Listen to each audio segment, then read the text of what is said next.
Fantastic. All right. Bruchim habayim rabotai to our Wednesday class, Yalkut Yosef.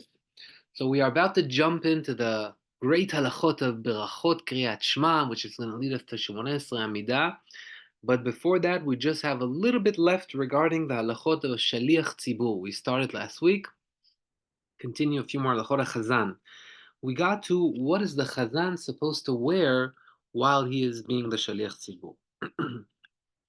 Halacha says, lekatchila yichase adam marpek, meaning ideally he should cover up to his elbow. Igal baruch haba. Chazan should ideally cover up to his elbow. Shalom. Hey, how's it going? Igal, I have your tzitzit and I have Matin's tzitzit. Are you guys in the 8:30 minyan? Can I give it to you guys over there? Yeah, we should be there tomorrow, Bezat Hashem. Fantastic. All right, Bezat Hashem bli neder. And okay, Morris is not here, but he has one as well. So we said Chazan with a talit, or if he's not in shacharit, it's mincha. Ideally, the Chazan should be a long sleeve, or at least covering the elbows. That's the ideally. But if it's a short sleeve, as long as the shoulder is not showing, it's still okay. It's not asur to have a Chazan that is not covering his elbows, but it's nice if they have the ability to put on a jacket or put on a talit to cover your elbows, it's better. So regarding the elbows, we're a little bit more lenient. But regarding the knees, halacha is more strict. A chazan cannot be someone that is wearing short pants. That's forbidden. Can anybody think of a case where it would be allowed for a chazan to wear short pants? It requires the creativity a little bit right now. Oh, I see Yona and Giacomo have joined us as well. Bruchim habayim. Oh, someone added Eddie because I see he's here also. Baruch haba, how did you find us? Hey, thank you, Simon. You did it right now, Simon. Thank you, Simon. And, yes, I just sent him the link. And thank you, Igal. Thank you, Igal Nassim. I added you to the chat, but apparently I just threw in your contact instead of adding you. So my mistake. Simon saved the day as usual. Okay, and I see. I'm honored to be here. Thank you. So we're talking about a chazan and the obligations that he has to do while he's on the bima. We said it's ideally for him to cover his elbows, but it's not mandatory. If he just covers his shoulders, it's already sufficient. However, when it comes to pants, he has to cover his knees. He has to have long pants. So the Yalkut Yosef brings a case where it would be allowed to wear short pants. Where? In the kibbutzim. The kibbutzim are areas in Israel where people are used to dressing up in very, very short clothing. It's normal to them, meaning they would go to a wedding with short pants. That's how they get married. You see, I've been to chuppot in Israel where the chatan is wearing sandals. Sandals. I'm not talking like something fancy, designer, like sandals, like, like some people take showers in. This is how they dress. So if they're normally dressing up like that, then for them to pray with us in the minyan would be okay. But, he says, but don't appoint them as chazanim, which means not just for, maybe I misexplained it. Anybody shouldn't play with short pants, right? Unless you're in a situation where you don't have a choice. But ideally, a man should be cover his knees when he's praying. For the people of the kibbutzim, they are allowed. We don't ask them questions. They're used to dress in short pants. So anyone that's how he dresses up. That's how he will go to the Knesset on Shabbat. This is just how he is. Then he joins the minyan. But ideally, don't let him be chazan. Still, when you're chazan, the shorts are not ideal. All right. Now, what happens when the chazan, there are two chiyuvim. Two guys have to say kaddish. One guy says he has a yort side, another guy says he has a yort side. Sometimes what people do is they split up the minyan. They say, you know what, let's both be chazanim. Because as we asked last week, I think Yigal asked the question about being the chazan on someone's yort side. Is it good for the father or for the mother? Of course, it honors them. So they want to split up the minyan. Halacha says, do not split up the minyan. Better that one should be mevatel, one should give up, and you should keep one minyan. Anybody want to say why? Why is it better to have one minyan? Berov am hadat melech. Very good. Berov am hadat melech. The more people you are honoring the king more. So even though you have an interest to honor your father by, being the chazan, yeah, but by keeping the minyan bigger, you're honoring Hashem more. I was once in a situation where it was my father's Yortzeit week, so I said, they offered me to be Chazan, but there was another guy that he was in Sol, he was in a year, and he was Ashkenazi. So for the Ashkenazim, it's mamash a chiyuv. So he felt like, hey, I want to be Chazan. I'm in the year. It comes first. Whatever. They have all these calculations, and people started saying, oh, maybe he should be. I said, guys, it's my zchut to be mevatel. Please allow him to be Chazan. I'm sure my father in Shemaim is much happier if we keep the binyan in order, and he'll be happy that he's doing what he needs to do. And for Sfaradim, as we said, it's not an obligation. For Ashkenazim, it's much more important. But it's the most important not to cause a conflict, which means you have two people arguing in Shamayim, no one is happy about that. Always be the one that's mevater. If your nature is like that, the pasuk says noseh avon ve'over al pesha. Chachamim say lemi noseh avon, to who Hashem gives up on his avon or removes his avon, le'over al pesha, to he who they did something to him and he was over. It's okay. I'm not making a big deal out of it. Always be on the side that is mevater. You don't lose from that.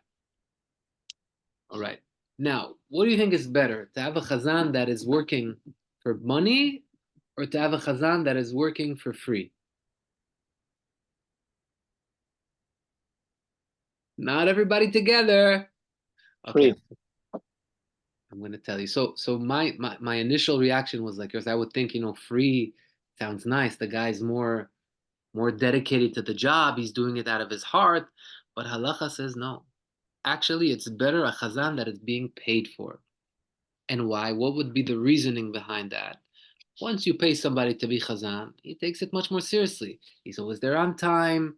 He prepares. He makes sure that he prepared the tefillah in a way that he gets everybody involved. The chazan is not just there to read.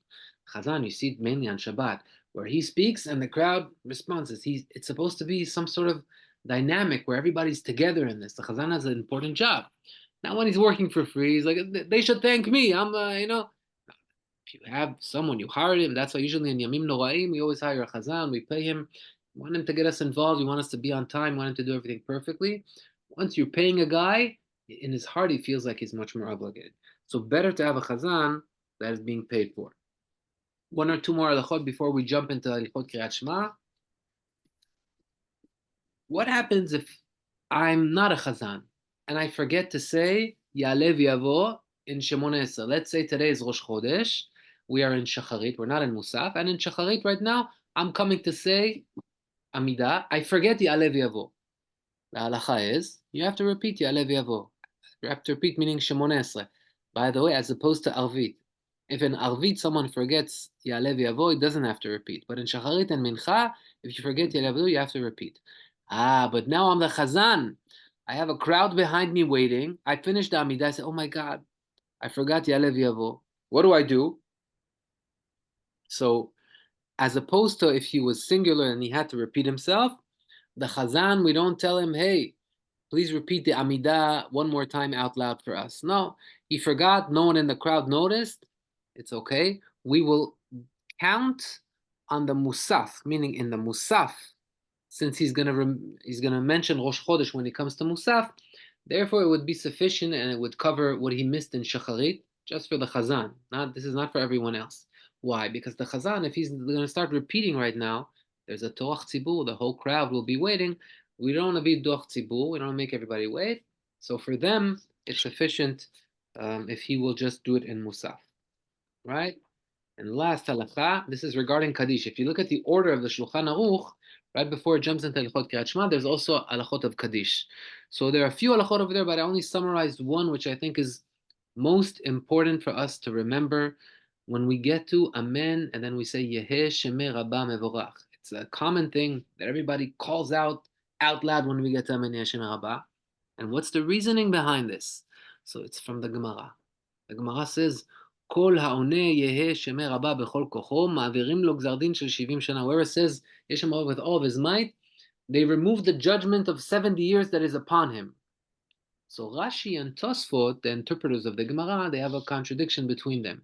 One opinion says, Bechol koach kavanato, with all of his kavanah, he should scream it with all of his kavanah, meaning not vocally scream it, but he should fully be there. That would mean bechol kocho. What does it mean with all of his might? Everybody's trying to understand this Gemara. Whoever says Yeshem Rabbah with all of his might. So one opinion says with all of his might, with all of his kavanah. Another opinion says no, with all of his might, mamash, scream out loud.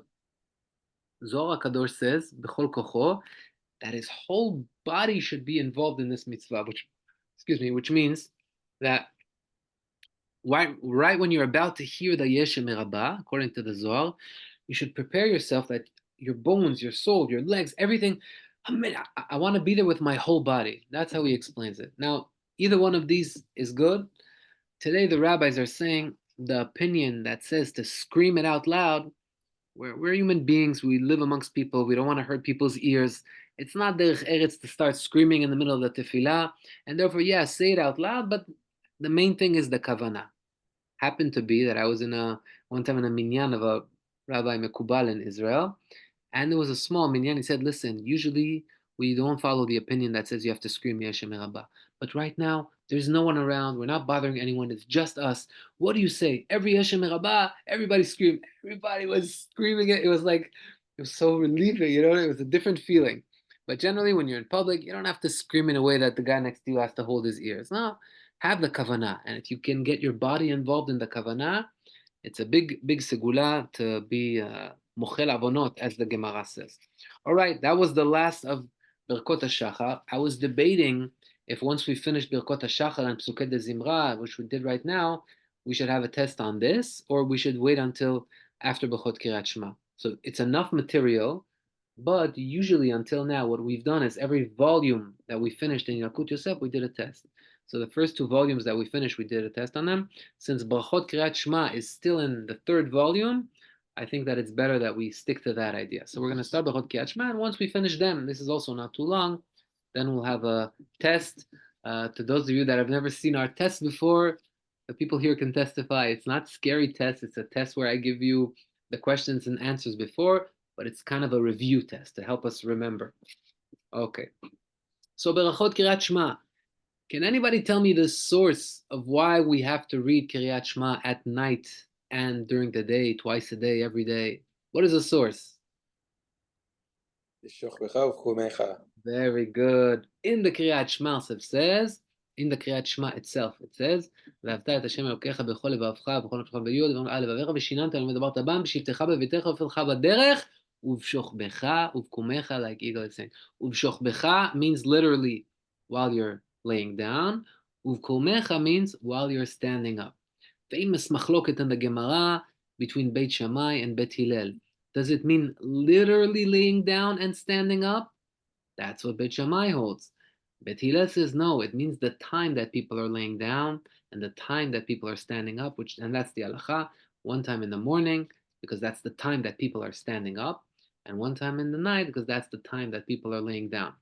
Meaning, if you are about to get to Keriat Shema, and you're at the night or in the morning, you shouldn't, if you're sitting, let's say it's daytime, all right? Daytime is the time of standing up. So let's say you're sitting now during Keriat Shema, you shouldn't say, ufkumecha, this is the time that people should be standing up, stand up during Keriat Shema. No, that's a sul. That's the problem with that. It's not about the actual standing or sitting, it's about the time. Therefore, you should never make it seem like you're standing or sitting for Keriat Shema. This is an important halacha. Oh, people think maybe if I'll sit right now for Keriat Shema, I'll have more kavanah. Whatever you do, you can't make it seem like you're making a step for the Keriat Shema, because there's no change required. It's about the time. Shema is for the morning, Shema is for the night. If you sat a few psukim before Keriat Shema for your comfort, okay, now read it while you're sitting. But don't sit or stand up, especially for Keriat Shema, because you're showing that you don't follow the halacha. And the halacha says it's not about sitting or standing, it's about the timing. All right. Now, we've learned this before, but let's remind ourselves that what is the ideal time for Keriat Shema? I think we've touched this before. We all know that the ideal time for Amidah is what? The highest level of Amidah is Netzach Hama, sunrise, right? Today it's very early. It's in the 5:30s, something like that, close to 5:40. Ideally, if you get to Amidah at that moment, that's the best point. That's the Vatikim, Minhag Vatikim. It's a much high level. So Shema is always before that, right? Which means that 2 minutes before that time is the best time to read Keriat Shema. So you get to Amidah perfectly. That would be ideal. What are these times that we're talking about? we have already been tested on this. I'm just reminding you, we learned two opinions about what is sunrise and what is sunset, and etc. So we learned the opinion of the Magen Avraham, and we learned the opinion of a Gaon Mivilna. The Gaon Mivilna is closer to what we are used to, which means that you go according to sunrise and sunset. So if halacha is that Shema needs to be read until the third hour of the day. Remember the example that we gave? Sunrise 6 o'clock, sunset 6 o'clock. So third hour of the day would be 9 o'clock. That's according to the Gaon Mivilna. According to the Magen Avraham, he says, no, we don't measure it by sunrise and sunset. We measure it by dawn and Tzeta Kochavim, meaning if Gaon Mivilna is like this, Magen Avraham is like this. He expands the time more. And once he expands the time more, the 3 hours of the day come a little earlier. So if you look at your Berachot Shana, at your calendars, you'll see that according to the Gaon Mivilna, if now Kriyat Shema is 9:15, according to the Magen Avraham, it's going to be 8:45. There's usually like a half an hour gap between them. So should we be strict like the Magen Avraham? Should we read it according to the first opinion, or should we get it according to the second opinion? Anybody remember what we concluded? I'll give you a hint. You have to think if Shema is from the obligation from the Torah or from Chachamim, and then you'll know I have to be strict. You don't have to be strict. So what is Shema, from the Torah or no? Yeah. Kriyat Shema is from the Torah. Since Kriyat Shema is from the Torah, then even though a Gaon Mivilna is more lenient, the Magen Avraham is more strict, we're going to go with the Magen Avraham, which means the Sfaradim hold that we have to read Kriyat Shema according to the earlier time. But this is only for Kriyat Shema because it's from the Torah. But the Berachot that come together with Kriyat Shema, and this is the halacha that we haven't learned yet, their timing is up to 4 hours a day, which means if we said 6 o'clock sunrise, 6 o'clock sunset, Shema can be read until 9 o'clock according to Gaon Mivilna. We have to read it a little earlier. But the brachot of Kriyat Shema are 4 hours of the day, which means they could be read until 10 o'clock. When it comes to that time, we already don't regard the Magen Avraham anymore. Magen Avraham, we only used his opinion when he was discussing Deoraita, discussing stuff from the Torah. Since Shema is from the Torah, we chose to be more strict and take his opinion. However, when we're doing halachot that are from Chachamim, which is the brachot of Kriyat Shema, that's not an obligation from the Torah, that's an obligation of Chachamim. So when we get, once we finish Ishtabach, we say Baruch Atah Yotzer Or, etc. You could read that until 10 o'clock, right? Until the 4th hour. What does it mean I could read that? What if someone slept very late and he woke up at 11 o'clock? He can't read Berachot Keriat Shema? So first of all, you should know, yes, he cannot read Berachot Keriat Shema. He will read them without mentioning Hashem's name. He will say Baruch, Yotzer Or, Vorei Choshech, Oseh Shalom, Vorei Takol, etc. But he cannot say Hashem's name anymore. And a lot of people don't know this. And this occurs in certain minyanim that start very late, let's say in wintertime. If you start very late in wintertime, in the summertime. Summertime, the Netz is very early. The Netz is like 5:30. So Zman Kriyat Shema is something like 8:45, which means around 10 something already is past the time that you're allowed to read Berachot Keriat Shema, maybe 10:30, 10:15, depending on, you have to check. So if you're going to these late minyanim that start at 10:30, 11 o'clock, you cannot read Berachot Keriat Shema, even if you're the Chazan. It's a problem. Chazan says, I'm Chazan, I'm not going to read. So choose your minyan. If this minyan is problematic, then you have to make sure you're not passing the 4th hour of the day. So always be aware of your calendar. Maybe I could tell you, right, just so we get a feeling. Let me check on my phone right now in my Zemanim. This tells us the hours right here in Great Neck. So for example, over here, Alot HaShacha, which is dawn, is 4 o'clock. But the Netzachama, the sunrise, is 5:41. All right? So according to the Magen Avraham, Kriyat Shema, 3 hours of the day, he counts it from dawn, but his day is longer because it also ends a little bit later. His Kriyat Shema is going to be 8:45. According to the Gaon Mivilna, it's going to be 9:21. So we see we have like about a half an hour gap between the two Kriyat Shema. Over here, the Sfaradim try to be more strict and follow the Magen Avraham. But the timing of Berachot Kriyat Shema, which means 4 hours of the day, over here we go according to the Gaon Mivilna. The Gaon Mivilna time is 10 and 34 minutes. So if you're at a minyan that you're getting to Shemoneh Esrei before 10 and 34 minutes, you read everything normally, no problem.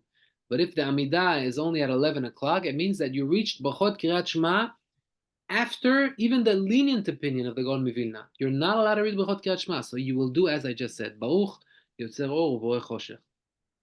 I hope and want to believe that this doesn't happen in any of our steady minyanim, but you should be aware of this, that sometimes people are traveling on a trip, they went to sleep late, they wake up very late, they're praying by themselves. If 4 hours of the day have passed, and always check your apps to see when is 4 hours of the day, Zman Tefillah, and once you reach that, you cannot read Berachot Keriat Shema with Shem Umalchut, with Hashem's name. Ziv. Yeah.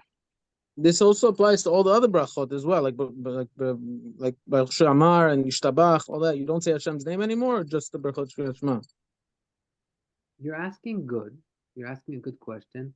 I would assume that it's the same, but now you're giving me some homework. I'll try to look into this next week. I assume that they're one, but I don't remember seeing anything about that. I'm going to look into it. That's a good question. I'll get back to you on that next week. All right. So until next week, you can't risk it. You got to pray on time. Okay. I'm kidding. So now what happens if I have a doubt, right? Let's say the minyan starts at 9:30, right? We have minyanim like this, right? The minyan starts at 9:30, but today this chazan is coming, he's very slow. I don't know if by 10:30 he's already going to be in Kiryat Shema. Or let's say minyan starts at 10. I don't know. Am I going to make it on time? Am I not going to? Sorry, not 10:30. The Magen Avraham, what do we say? 8:45, right? Let's say I have a easier example. Let's say I have an 8 o'clock minyan. And I know that by 8:45 from the Torah, I'm obligated to read Kiryat Shema according to the Magen Avraham, and that's the opinion that the Sfaradim follow. So what do? I have a doubt.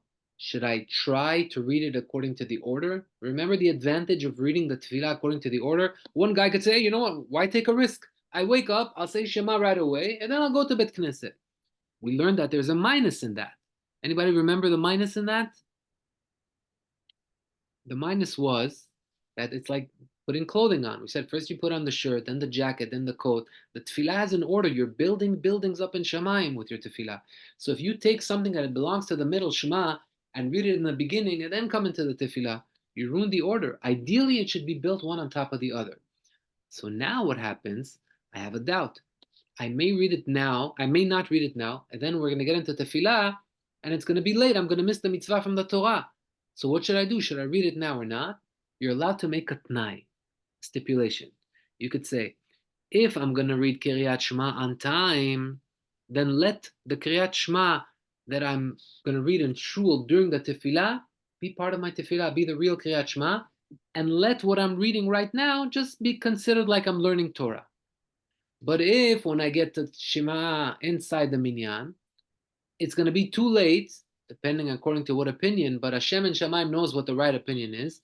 If it's going to be too late, then Hashem, please accept the Shema that I'm reading now as if this is really Kiryat Shema. So if you were late, yeah, you missed out on reading the Tefillah in the right order because you read the Kiryat Shema that you're obligated for Shacharit. You read it before the Tefillah, so you messed that up. But that's something that's nice. It's a bonus to read the Tefillah in the order. But missing Kiryat Shema on time, you're missing a mitzvah from the Torah. Which is more important? Obviously, reading Kiryat Shema from the Torah is more important than the order of the Tefillah. And therefore, we make the stipulation. If you worry that you're going to miss the Shema on time, according to the Magen Avraham, so you know what minyan you pray. For example, I think on Shabbat, almost all our minyanim are not going to make it in time to 8:45 from Magen Avraham. The right thing to do would be, before we go to the Bet Knesset, at home or on the way, whenever you like, read Kiryat Shema and make that stipulation in your mind. Say, Hashem, if halacha is like Magen Avraham, then now I need to read Kiryat Shema. So I'm going to read it right now and let this Kiryat Shema be my Kiryat Shema. But if halacha is like, for example, Gaon Vilna, or let's say maybe the Chazan will make it on time, then let what I'm reading right now just be considered like Pisukim, like learning Torah, and the real Kiryat Shema that I have should be done during the Tefillah. Everybody understand that? This is an important t'nai, important stipulation that a person should put in his Tefillah. This is a common thing. It happens here, I think, almost every Shabbat. That's the kavanah that we need to have in mind. All right. But if you know that you're going to read Shema past the time, then you don't have to make that tonight. you're reading it before. You're reading it before at the right time when you're supposed to. Okay, so let's give an actual example, okay? Because sometimes you're not going to read it according to the opinion of the Magen Avraham, but you may still be reading it within the time of the Gaon Mivilna, right? The Gaon Mivilna now is 9:21, so maybe it'll fit over there. And if halacha is like him, then in Shemaim halacha is like him. If let's say it is, then I still want that building that I'm building. But if it's after 9:21, then there's no, you don't need to stipulate. You already know no opinion holds like that. Then, as you said, this is my Kiryat Shema. There's no need to make any T'nai. But if you're in that time between 8:45 to 9:21 nowadays, yeah, depending on the time of the year, then it's smart to do that tonight. Okay. Right? So before we get to Kiryat Shema, now we've learned in the past the kavanot that we say Shema Yisrael Hashem Elokeinu. Every time we use Hashem's name, there's a certain kavanah. We said Haya, Hoveh Ve'yeh. He is, He was, and He will be. And every time we read Elokim, we say Takif Ba'al Cholet. Hashem is powerful. He has all the abilities. That's the kavanah that we have in mind when we say Hashem's name. But Adon Hakol. Sorry? When you say Adon Hakol also? Adon Kya. Oh, if you say it in Hebrew, that's the best. Adon Hakol, Haya Hoveh Ve'yeh. And when it comes to Hashem Elokim, Takif Ba'al Cholet U'Ba'al Kochot Kulam, which basically translates to what we said. We've learned it in the past. I'm trying to not go over that again to tire you guys, but there's another kavanah that we have to do when we get to Shema Yisrael. Besides the technical, every time we read Hashem's name, Elokim's name, just a general kavanah for Kiryat Shema. You always have that you're reading it to be mekayem the mitzvah that HaKadosh Baruch Hu asked you to. Hashem said that you should read Shema every day, twice a day. Have in mind, Hashem, I want to do this mitzvah. Not to say that if you didn't have that kavanah, you missed out, but should have the kavanah of reading Kiryat Shema l'shem shamayim for Hashem. And there's also another mitzvah inside Kiryat Shema. The first pasuk says, "Ve'ahavta et Hashem Elokecha." You should love Hashem. So when you get to that part of Shema, also have in mind that you love HaKadosh Baruch Hu. Hashem, I love you, and I want to do the mitzvah of Kiryat Shema. These are things that we should have in our mind. So now we're going to open a discussion. How much time do we have left? We don't have time left, huh? Yeah, time flew by. Okay, we have like a minute or two left. So let's begin this. There's maybe just one topic. What do I stop for to answer? Let's say I'm in the middle of Kiryat Shema or in the middle of the Berachot of Kiryat Shema. And now I hear Birkat Kohanim, or I hear Kaddish, or I hear Kedusha, or someone went up to the Torah and he's saying Baruch Hashem Avorach Noten HaTorah. Do I answer or no? So the answer is that for all those things that we mentioned, you are allowed to stop. Meaning, Amen of Kiryot Torah or Kaddish or Kedusha or Kohanim, you stop and you answer. But you don't answer to Amen of Berachot, right? Only the Beracha that someone goes up to the Torah. Why? That's an important Beracha. Some hold that Beracha is a Beracha from the Torah. But either way, for those Berachot you answer and participate, you need to hear the Torah reading.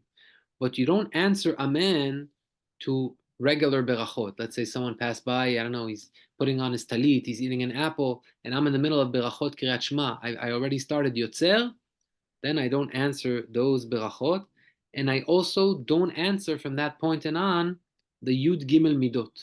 Yud Gimel Midot. Let's say the crowd is Hashem Hashem Kel Rachum V'Chanun. Someone is saying that over there. I hear it from a different minyan or I don't know where, but in the kotel that may happen to you. To that I don't answer. But if the crowd is doing Hagbaha and I'm already in the middle of Berachot Kiryat Shema, I also don't say Zot HaTorah, but I should have it in mind. I should have that pasuk in mind, Zot HaTorah Asher Sa Moshe. So let's conclude.